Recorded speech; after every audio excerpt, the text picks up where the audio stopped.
first I would like for you to put some light on why Pakistan split before.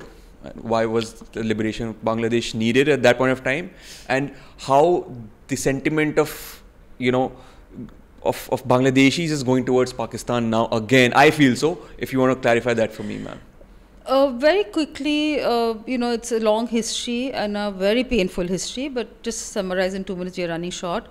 Of course, of the cultural issues. I mean, the two-nation theory was bust, right?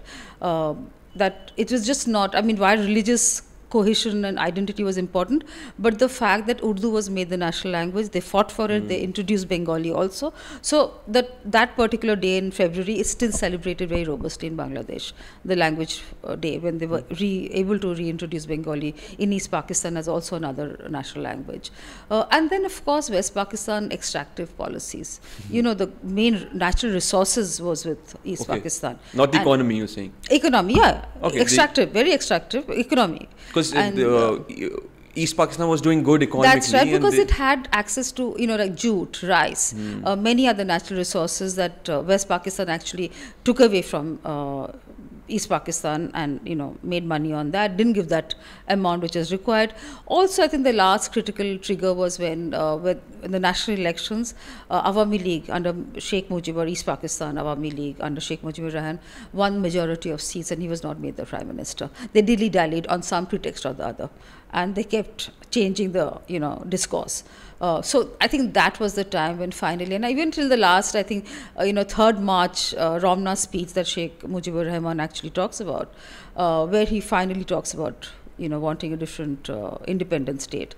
That was really the trigger, because he realized that he'll never get, while being voted by the people, you are still not being accepted as the majoritarian leader.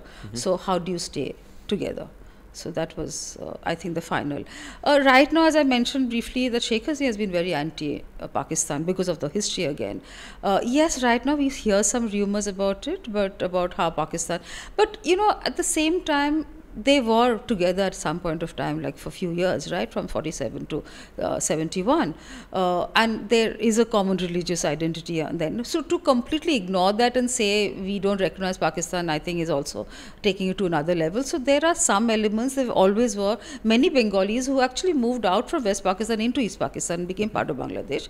But often there are family linkages which still exist, and there is a kind of a, so to completely do away that we don't exist or we don't, that doesn't make sense. So might now we see a bit of Indian media, and I'll make this particular thing about how Jinnah's birthday has been celebrated the first time in the history of Bangladesh. Yes, so be it. But at that point of time, Jinnah was the one who, brought them together, East Pakistan, West Pakistan. But I don't think one particular, and whatever pictures I saw, I didn't think it was worth even taking so much of notice of. I don't think there were even 100 people in that room. So why are we making such a big deal about it? There will always be some elements in every country who has some choices. So be it. I don't see why it should bother anybody really. The linkages have been increased since the interim government of UNICEF have come in picture. They have lifted the ban on Jamaat Islami. They have recently did a deal of a lot of ammunition from Pakistan as well. I didn't understand this. I honestly didn't go into it very strongly. But, as I mentioned, China and Bangladesh have very strong defense partners. So it may be possible that in some particular case, some components, something wasn't available with China. So maybe Pakistan was told to supply. I don't know. So I haven't gone into the details. But again, I think we are making too much out of a molehill. It's really not anything so important, and we've always heard about how the military linkages are very strong, but at the same time I think our linkages with the military establishment is also very strong. So I don't think that Pakistan, I know there's a particular section in India who wants to completely whip that up, but I don't think that that's, it's not even, I would say, in competition at all. It's there. There's a presence. It's a certain section of the society, especially. I mean, you talked about Jamaat. Jamaat was delegitimized as a political party because on their constitution of their own political party, it was not as per the Bangladesh constitution. Like Bangladesh constitution, as I mentioned, was secular, so they were not. So which is why they were debarred. High Court ruled. So they were, and now they've been brought out. But again, Jamaat is also part of Bangladesh polity. leaders. And again, I would say the Jamaat of the early years is a different Jamaat now. So I think we are reading too much into it. And I think while there was one particular space during Sheikh Hasina's time that many of the other political voices were not given space, why I see an outburst just now. But I'm very confident, and as I said, I have tremendous faith in Bangladeshis that they will return to become a robust, secular, or a strong polity. I mean, again, very briefly, let me just touch upon the word that while secular notion was introduced to Bangladesh constitution, but in all sincerity, I've never understood whether all of Bangladesh understand what secular means. They're just being good Muslims, and I don't see any wrong or anything, any amiss about that. Just because they're good Muslims doesn't mean anything anti, really.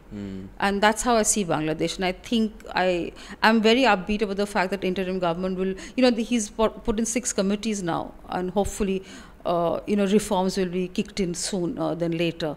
And Bangladesh will return to be a electoral democracy very soon.